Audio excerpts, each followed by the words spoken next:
Assalamualaikum warahmatullahi wabarakatuh. Perkenalkan kami dari kelompok 1 dengan nama anggota Cornelius Chandra Budiman, Adeka Putri, Agung Susanto, Andin Anugrah, dan saya Alvina Setiawati. Di sini kami akan mempresentasikan tentang HACCP terhadap dimsum ayam dan udang. Syukur alhamdulillah kehadirat Allah Subhanahu wa taala atas segala limpahan rahmat hidayah serta inayahnya sehingga kami dapat mengerjakan tugas PPT dan juga video presentasi ini dengan sebaik-baiknya dan juga tepat pada waktunya. Tidak lupa kami ucapkan terima kasih kepada Bapak Masifudin selaku dosen yang telah membimbing kami.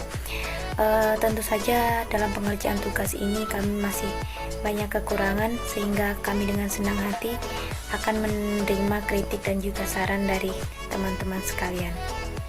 Tugas ini dibuat guna untuk mengetahui suatu HACCP terhadap makanan. HACCP adalah suatu sistem yang memiliki landasan ilmiah dan secara sistematif mengidentifikasi potensi-potensi bahaya tertentu, serta cara-cara pengendaliannya untuk menjamin keamanan pangan. Oleh karena itu, kami mengambil judul HACCP dimsum ayam dan udang dengan tujuan memantau atau mengevaluasi pengolahan dimsum ayam dan udang agar diketahui keamanan serta kualitasnya sehingga dapat meningkatkan kesehatan bagi para konsumennya dan juga mengurangi kasus keracunan. Deskripsi produk.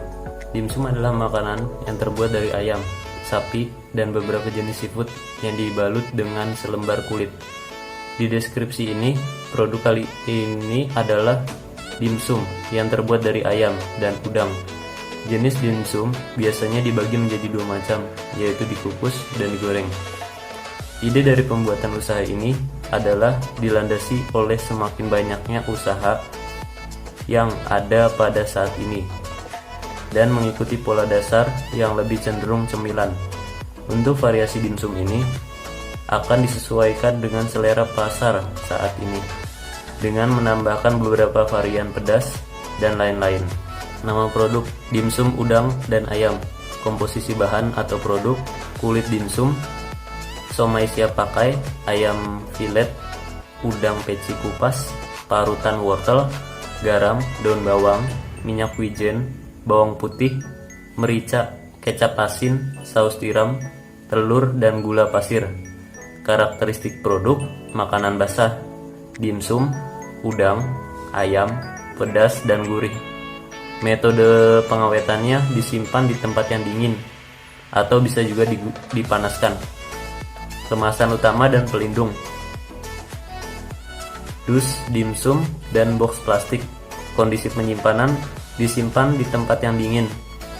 Metode distribusi: pengolahan dimsum, kontaminasi terhadap dimsum, pembungkusan atau pengemasan terhadap dimsum, dan peralatan dimsum harus bersih dan higienis. Lalu ada waktu kadaluarsa. Dimsum di tempat dingin bisa sampai jangka waktu 2 bulan dengan temperatur yang bagus. Jika di luar pendingin dalam waktu 24 jam, dimsum mulai membusuk. Adapun label khusus, label khususnya itu halal untuk bahan dasar ayam dan udang. Petunjuk pemakaian dalam kemasan: masukkan air ke dalam panci khusus. Yang kedua, panaskan panci kukusan. Yang ketiga, alasi sarang dengan daun pisang. 4. Masukkan dimsum ke dalam panci lalu dikukus. Yang kelima, tunggu selama 15 menit, maka dimsum siap disajikan. Identitas target pembeli dimsum ayam dan udang. Dimsum ini dibuat dari bahan yang segar, jadi bisa dinikmati oleh berbagai kalangan seperti anak-anak, remaja, orang dewasa, bahkan sampai orang tua. Namun tidak dianjurkan bagi mereka yang alergi seafood karena di sini dimsum ini menggunakan bahan dasar udang. Diagram alir pembuatan produk dimsum ayam dan udang. Pertama, ayam dan udang dihaluskan. Kedua, irisan daun bawang, bawang putih, merica, kecap asin, saus tiram, minyak wijen, garam, gula, telur, dan tepung maizena diaduk rata. Setelah diaduk rata, kemudian dicampurkan dengan ayam dan udang yang telah dihaluskan tadi. Selanjutnya, siapkan 1 lembar kulit dimsum atau kulit pangsit. Isi dengan adonan ayam udang dan dirapikan, lalu diberi topping wortel parut. Kemudian dikukus selama 25-30 menit hingga benar-benar matang. Setelah matang, dimsum ayam udang pun siap dihidangkan. Identifikasi HCCP terhadap bahan baku. Penerimaan bahan baku yang pertama yaitu ayam, bahaya makhluk hidup dan kimia, jenis bahaya mudah busuk dan berkarat, penyebab atau sumber bahaya bakteri dan mesin penggiling. Tindakan pengendalian atau pencegahan, simpan di dalam kulkas atau freezer, dan pastikan pisau dan alat penggiling tidak berkarat.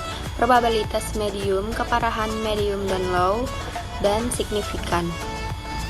Yang kedua, udang. Bahaya, makhluk hidup dan kimia. Jenis bahaya mudah busuk dan berkarat. Penyebab atau sumber bahaya, bakteri dan mesin penggiling. Tindakan pengendalian atau pencegahan, simpan di dalam kulkas atau freezer, pastikan pisau dan alat penggiling tidak berkarat. Probabilitas medium, keparahan medium dan low, dan signifikan. Yang ketiga, tepung maizena. Bahaya, makhluk hidup, jenis bahaya mudah berjamur. Penyebab atau sumber bahaya, bakteri. Tindakan pengendalian atau pencegahan, simpan di tempat yang kering. Probabilitas medium, keparahan medium, dan signifikan. Keempat, telur. Bahaya, fisika. Jenis bahaya, telur yang masih dalam cangkang. Penyebab atau sumber bahaya, cangkang. Tindakan pengendalian atau pencegahan, dipisahkan dengan hati-hati. Probabilitas medium, keparahan medium, dan signifikan. Bahaya penerimaan bahan baku telur yang kedua yaitu makhluk hidup, jenis bahaya mudah busuk, penyebab atau sumber bahaya bakteri. Tindakan pengendalian atau pencegahan, simpan di dalam kulkas. Probabilitas medium, keparahan medium, dan signifikan. Penerimaan bahan bumbu 1 daun bawang. Bahaya makhluk hidup, jenis bahaya mudah busuk, penyebab atau sumber bahaya dari bakteri. Tindakan pengendalian atau pencegahan, pilihlah bahan yang segar, cuci dan bersihkan sebelum dicampur ke dalam adonan. Probabilitas medium, keparahan medium, dan non-signifikan. 2. Bawang putih. Bahaya dari makhluk hidup, jenis bahaya yaitu mudah busuk, penyebab atau sumber bahaya bakteri. Tindakan pengendalian atau pencegahan, pilihlah bahan yang segar, cuci dan bersihkan sebelum dicampur ke dalam adonan. Probabilitas medium, keparahan medium, dan non-signifikan. 3. Merica.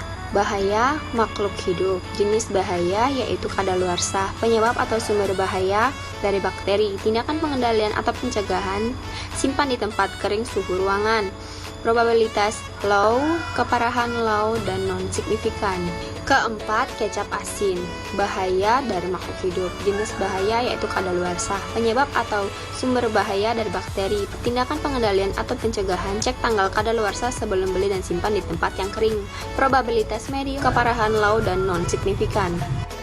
Penerimaan bahan bumbu yang kelima yaitu saus tiram. Bahaya dari makhluk hidup, jenis bahaya kadaluarsa, penyebab atau sumber bahaya dari bakteri. Tindakan pengendalian atau pencegahan, cek tanggal kadaluarsa sebelum beli dan simpan di tempat yang kering. Probabilitas medium, keparahan low, dan non-signifikan. Keenam, minyak wijen. Bahaya dari makhluk hidup, jenis bahaya kadaluarsa, penyebab atau sumber bahaya dari bakteri. Tindakan pengendalian atau pencegahan, cek tanggal kadaluarsa sebelum beli dan simpan di tempat yang kering.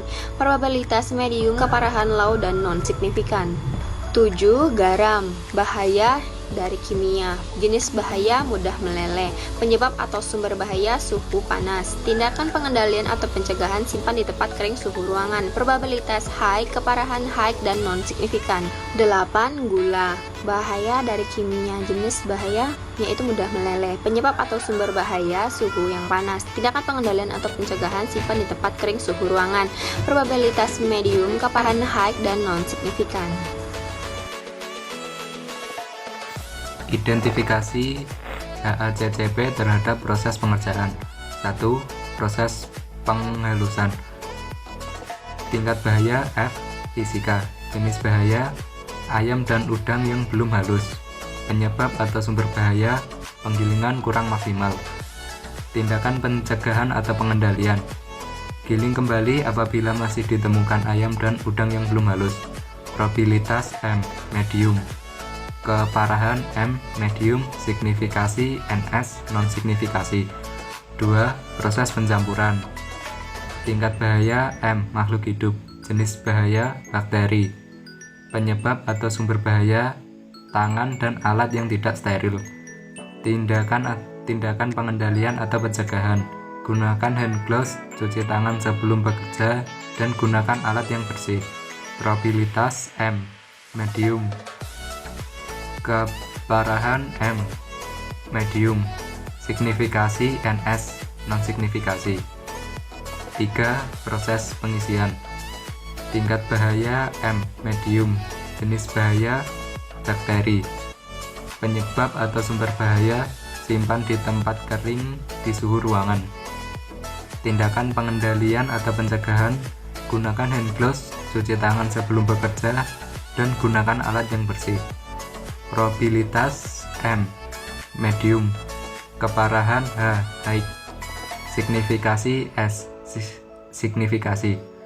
4. Proses pengukusan. Tingkat bahaya M, makhluk hidup. Jenis bahaya, tidak matang sehingga mudah basi. Penyebab atau sumber bahaya, suhu dan waktu pengukusan tidak diperhatikan.